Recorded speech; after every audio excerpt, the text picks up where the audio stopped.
কি বিষয়ে কথা বলবেন আব্বা? কার ব্যাপারে? আব্দুল্লাহর পুত্র মুহাম্মাদের ব্যাপারে। মোহাম্মদ? খারাপ লাগে ওর জন্য, একটা এতিম শিশু।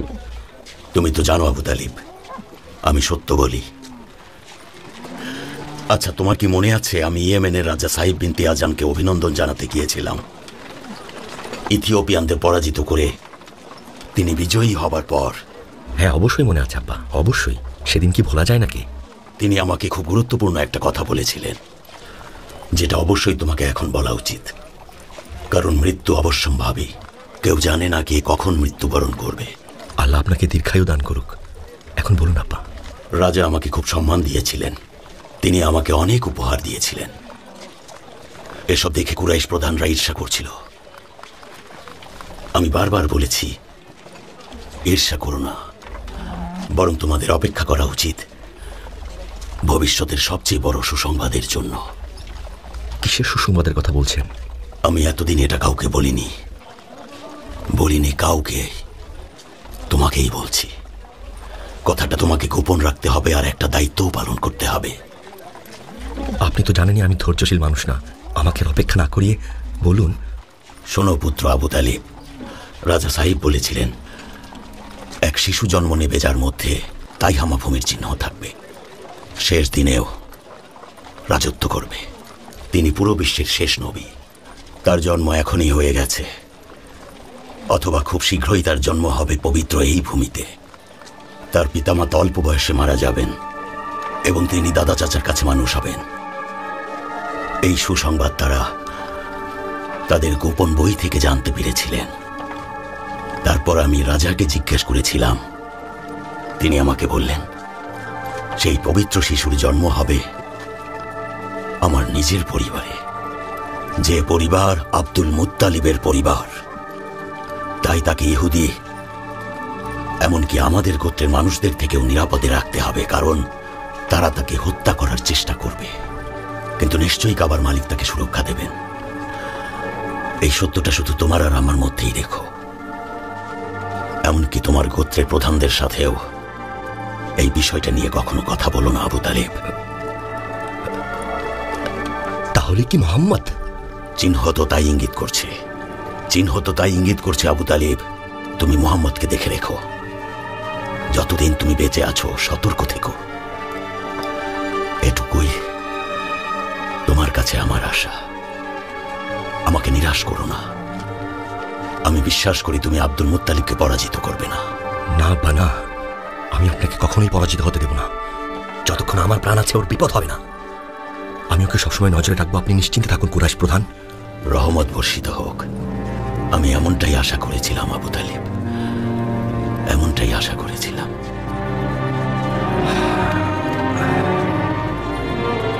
কি হয়েছে দেখার জন্য আমি আর হারিস গেলাম। আমার মেয়েটা চিৎকার করছিল, আমার কুরাইশের ভাই।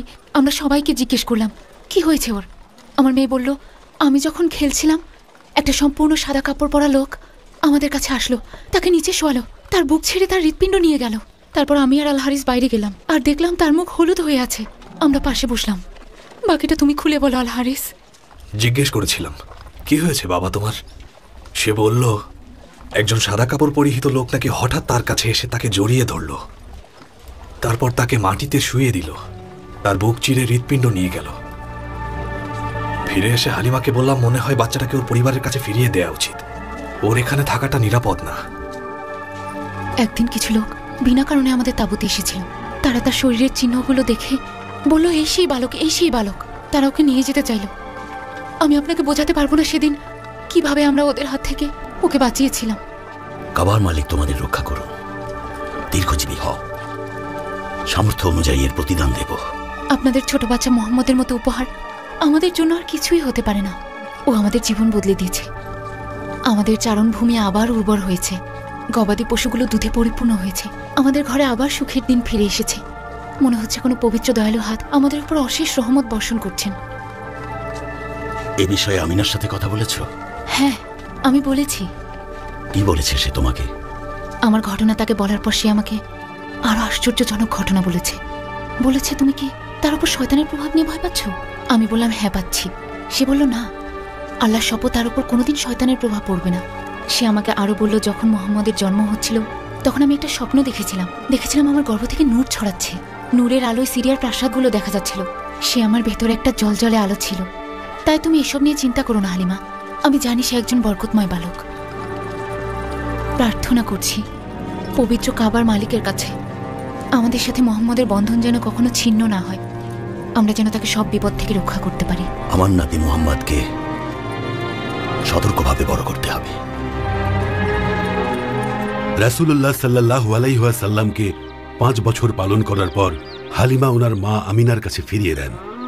নবী মুহাম্মদ 6 বছর বয়সে প্রথম মদিনায় গমন করেন। তিনি তার চাচার পরিবার আর আল নাজ্জার পরিবারের শিশুদের সাথে খুব ভালো সময় পার করছিলেন এবং তারাও ওনাকে খুব আপন করে নিয়েছিল। মক্কায় ফিরে আসার সময় ওনার মা ওয়াহেবের কন্যা আমিনা পথিমধ্যে মারা যান এবং আল আবওয়াতে তাঁকে দাফন করা হয়, যেটা মক্কা এবং মদিনার মধ্যবর্তী স্থানে অবস্থিত। কাবার মালিকের শপথ, সত্যি বলছি মোহাম্মদের মধ্যে আমরা ঐশ্বরিক কিছু দেখতে পেয়েছি। আচ্ছা, মোহাম্মদ কি করে? সে তার ছোট ভাইদের নিয়ে সবসময় খুব ভোরে ঘুম থেকে উঠত। তার ভাইরা ওঠার পর চোখ ডলাডলি করত, বসে বসে ঝিমতো, চুল এলোমেলো থাকতো আর ধীরে ধীরে কাজ শুরু করত। মোহাম্মদ কি করতো হালিমা? আপনারা বিশ্বাস করুন, সে কোনো রকম ক্লান্তি ছাড়াই ঘুম থেকে ওঠে। তার চোখ মুখ থাকে উজ্জ্বল। আপনারা সত্যিই ধন্য। বনি হাশিম গোত্রে আপনারা পেয়েছেন মোহাম্মদকে। এ ব্যাপারে কোনো সন্দেহ নেই আমার। এটা সত্যি আনন্দের। সে সবসময় একটি স্তন থেকে স্তন পান করত, আরেকটা স্তন রেখে দিত তার ভাইয়ের জন্য, প্রাণপ্রিয় ভাই আব্দুল্লাহ ইবনে হারিস। আমিনার মৃত্যুর পর পর বারাকা মুহাম্মদকে নিয়ে মক্কায় ফিরে আসে। বারাকা, আব্দুল মুত্তালিব, আবু তালিবের স্ত্রী ফাতিমা বিনতে আসাদ সবাই মিলে শিশু মুহাম্মদকে দেখাশোনা করে বড় করে তোলে। মাত্র 6 বছরের শিশু মুহাম্মদকে রেখে মা আমিনা মারা গিয়েছিলেন। এতিমের দুঃখ যে কতটা করুণ। بدت مخايل فضلي نام اليتيم والنتم رزق بعضه وذكاء كانت كفر الخلق العظيم شمائل يقرى بهن ويولع খাজরাজ গোত্রের থেকে দূরে থাকো বলছি। না, তোমার ইহুদি থেকে দূরে থাকা উচিত। তুমি কি আমাদেরকে হুমকি দিচ্ছ? কাবার মালিকের শপথ, একজন নবী খুব শীঘ্রই আসবেন, যার নেতৃত্বে আমরা তোমাদের সবাইকে শেষ করে দেব। এখন বলো। অবশ্যই মনিব, যখন আমরা ওর বনি নাজ্জার গোত্রের মামাদের ওখানে ছিলাম তখন কিছু ইহুদিরা ওকে আঘাত করার চেষ্টা করছিল। এই কারণে আমিনা তাড়াহুড়া করে ফিরে আসার সিদ্ধান্ত নেয়, কিন্তু পথের মধ্যে তিনি আবয়াতে মারা যান। তার উপর কাবার মালিকের রহমত বর্ষিত হোক। আমার প্রিয় আমিনা, মুহাম্মদের জননী আব্দুল্লাহর কাছে চলে গেলে তুমি। হারানোর শোক কত কঠিন।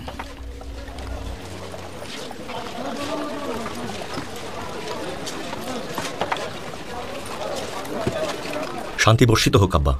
মোহাম্মদ, আপনার নাতি আপনার সাথে দেখা করতে এসেছে। এসো আমার নাতি, এসো আমার পাশে বসো। আমার সবসময়ই মনে হয় যখনই তোমাকে সামনাসামনি দেখি আমার বুকের ভেতর অন্যরকম একটা আনন্দ লাগে। শোনো সবাই, তোমাদের আব্দুল মুত্তালিব এখন বুড়ো হয়ে গেছে, দুর্বল হয়ে গেছে। কাবার মালিক প্রভু হুবাল আপনাকে রক্ষা করবেন আব্বা। আমার শেষ সময় খুব নিকটে। তোমরা মুহাম্মদকে দেখে রেখো, এটাই আমার শেষ ইচ্ছা।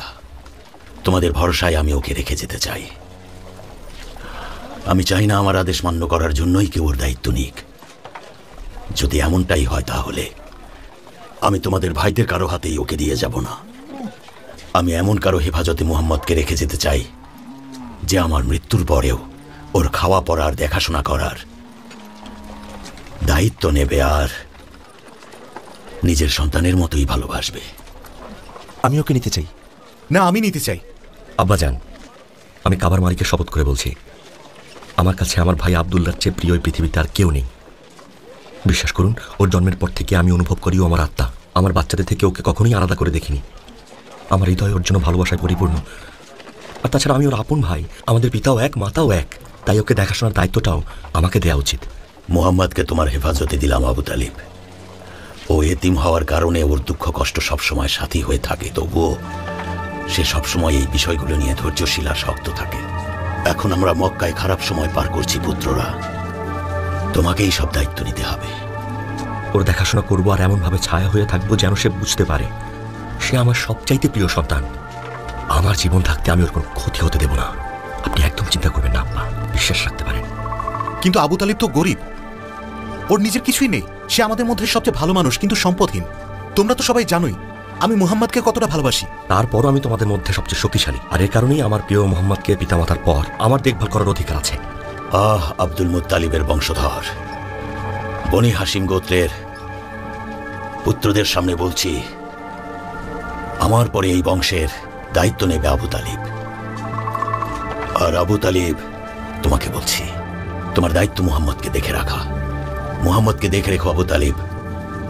মুহাম্মদ তোমার ভাইয়ের ছেলে, আর আমার বিশ্বাস তোমার দায়িত্ব তুমি ঠিকভাবে পালন করবে। মুহাম্মদ তোমার হেফাজতে আবু তালিব। মুহাম্মদ। আপনি নিশ্চিন্তে থাকুন আব্বা, আমি দায়িত্ব পালন করব।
ফাতিমা, তুমি কি মোহাম্মদের জন্য খাবার নিয়ে যাচ্ছ? হ্যাঁ তালিবের আব্বা, আমি ওর জন্য নিজ হাতে খাবার তৈরি করেছি। আমি জানি না ফাতেমা, আমার ভাতিজা মোহাম্মদ কেন ঘরের বাইরে যায়, কেন ছাগল চড়াতে যায়। তুমি তো জানোই আমি চাই না ও ঘরের উঠান থেকে বাইরে যাক। আমি চাই ও এক মুহূর্তের জন্যও আমার চোখের আড়াল না হোক। আপনি তো জানেনই তালিবের আব্বা, মুহাম্মদ আমার কাছে আমার ছেলে তালিব আর আকিলের মতোই। বিশ্বাস করুন, ও জোর করে ছাগল চড়াতে যায়। আসলে ওর মনটা অনেক বড়, ও জানে আমাদের পরিবারের অবস্থা। বয়সে ও এখন অনেক ছোট হলে ওর কোমল হৃদয় সবসময় আমাদের জন্য কিছু করতে চায়। আমার প্রিয় বাচ্চাটা মুহাম্মদ, কত চিন্তা করো তুমি আমাদেরকে নিয়ে। আপনার ছেলেগুলো আবু তালিব, আপনার ভাতিজার মতো হলেও কোনো চিন্তা থাকতো না। আমার ছেলেরা আবার কি করলো ফাতিমা? তাদের কোনো কিছুতে কষ্ট পেয়েছো? না তালিবের আব্বা, না। কিন্তু মুহাম্মদ মাত্র 10 বছরের একটি বাচ্চা, তবু তার চিন্তাভাবনা পুরোপুরি একজন বিজ্ঞ ব্যক্তির মতো। বয়সের আগেই ও অনেক বুঝদার হয়ে গিয়েছে। একজন এতিম বালকের কত যে দুঃখ ফাতিমা, সে মনের ভেতরের দুঃখগুলো চেপে রাখে, আরো মানসিক শক্তি ও দুঃখগুলোকে ভুলিয়ে আরো অনেক শক্ত করে তুলেছে ওকে। ওর এই জীবনের দুঃখগুলোই ওকে আরো অভিজ্ঞ করে তুলেছে। আচ্ছা ফাতিমা, তুমি কি জানো ওরা কোথায় ছাগল চড়াতে যায়? হ্যাঁ, মক্কার পাহাড়ে।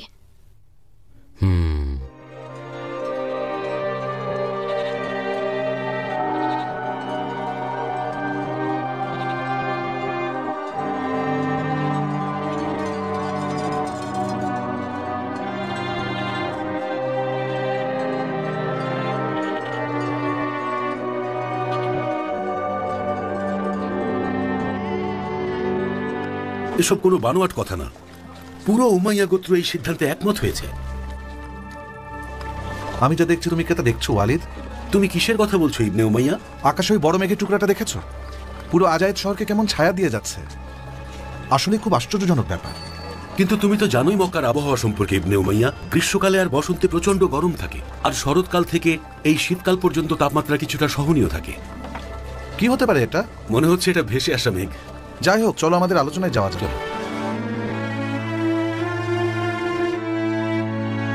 তোমাদের মধ্যে মোহাম্মদের কাছে খাবার কে নিয়ে যেতে চাও? আমি যাব না। আর না, উম্মে তালিব, তার মা মারা যাবার পর আমি কি খেয়াল রাখিনি?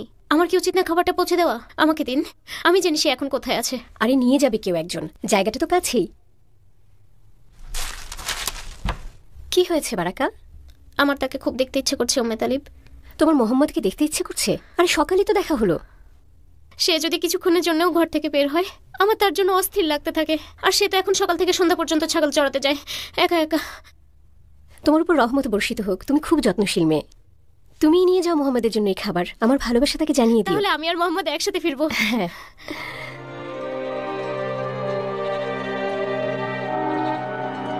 আমার প্রিয় মোহাম্মদ, তুমি প্রতিদিন ছাগলের জন্য ঘাস সংগ্রহ করো। তুমি এতটাই যত্ন করে এই কাজটা করো যেন এই পশুগুলো তোমার খুব আপন। আমার তো মনে হয় যে